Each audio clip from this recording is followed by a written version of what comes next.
World best embryology lab మరియు జిల్ట్రిక్స్ alarm system ని మొట్టమొదటిసారిగా ఏపీ మరియు తెలంగాణలో ఈ నెల 9న ప్రముఖ సినీ నటి స్నేహ స్పెయిన్ దేశానికి చెందిన international senior embryologist Javier Herrera గారు ప్రారంభించారు.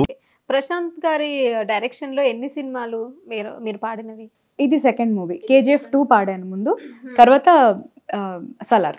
KGF 2లో తుఫాన్ సాంగ్ పాడాను. తుఫాన్లో ఓన్లీ ఒక 2 లైన్సే ఉంటాయి ఫీమేల్. ఓకే, దానికోసం బస్రూర్కి పిలిచి పాడించుకున్నారు. అందుకే అట్లా వస్తున్నాయి ఆఫర్స్. సో ఓకే, సలార్ మూవీలో మా అందరికి గూస్ బంప్స్ తెప్పించిన సాంగ్ ఒకసారి మీరు పాడితే వినాలని ఉంది మాకు. తప్పకుండా.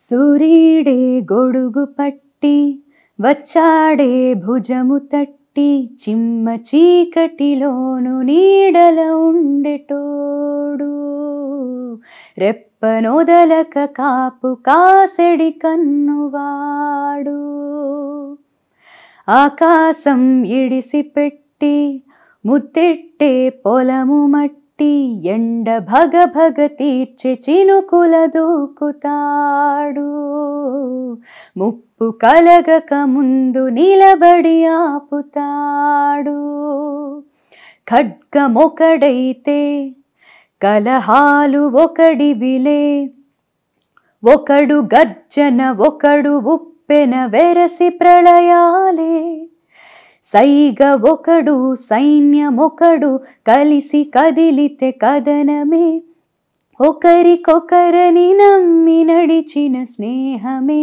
ఇదిలే నూరేళ్ళు నిలవాలే. వావ్, అసలు ఎంత బాగుందంటే థ్యాంక్ యూ. ఏదో అక్కడ ఆ సినిమాలో రిలీజ్ అయితే విన్నట్టుగానే అనిపిస్తుంది నాకైతే. చాలా బాగా పాడారు. సీరియస్లీ ఎంత కష్టపడ్డారు ఈ పాట పాడడానికి? కష్టం అంటే పాట చాలా ఈజీగానే ఉండింది నాకు, ట్యూన్ అదంతా కూడా. ఆ రోజు పంపించినప్పుడు ఒక 2-3 టైమ్స్ ముందే విన్నాను. నేను బయట ఉండగా సార్ పంపించారు, ఒక 2-3 టైమ్స్ విన్నాను. ఈజీగానే గ్రాస్ప్ చేసేసుకున్నాను, కానీ ఎక్స్ప్రెషన్ తేవడానికే చాలా టైం పట్టింది.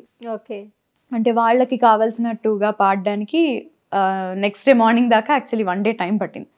పాడింది వెంటనే పాడి పంపించేశాను. బట్ వాళ్ళకి నాకు కొంచెం రాగా కావాలి, బాగా పాటలు రాని వాళ్ళు ఎలా పాడతారో అలాగా గమకాలు ఏం లేకుండా ప్లెయిన్గా సాంగ్, చాలా ఒక ఎక్స్ప్రెషన్ ఉండాలి కానీ అక్కడ మీరు అది సాఫ్ట్ చేస్తున్నట్టు కూడా కనపడకూడదు అని చెప్పి చాలా ఇన్స్ట్రక్షన్స్ ఇచ్చారు. ప్రశాంత్ నీల్ గారు కూడా విని అలా చెప్పారు, కొన్ని ఇన్పుట్స్ ఇచ్చారని చెప్పి రవి బస్రూర్ గారు చెప్పారు.